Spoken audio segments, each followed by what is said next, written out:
Yung alam mong may face card value ka na, highly attractive, tapos gusto mo pang mag-gym, magpaganda ng katawan.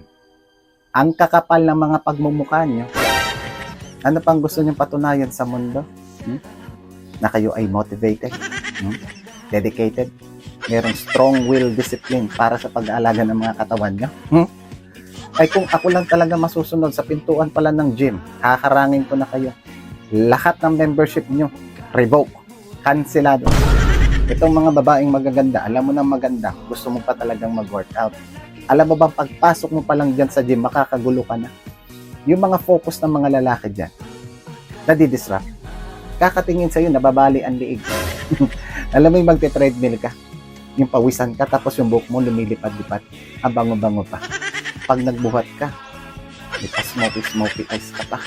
At yung mga nagsiswimming na babae dyan, ano to, Baywatch? Gusto nyo lang lumangoy? O gusto nyo lang pakita yung mga hot body nyo? Kung makapag-swimming kayo, akala nyo lalahaw kayo sa Olympics.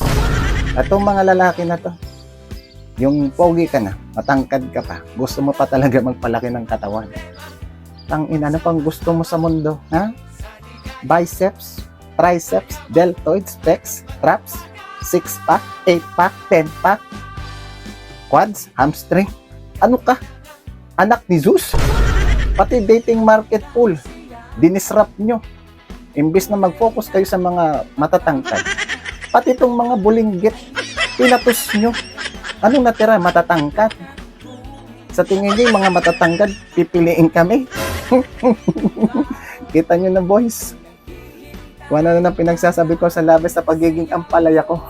Pero wag natin pahirapan ang ating mga buhay.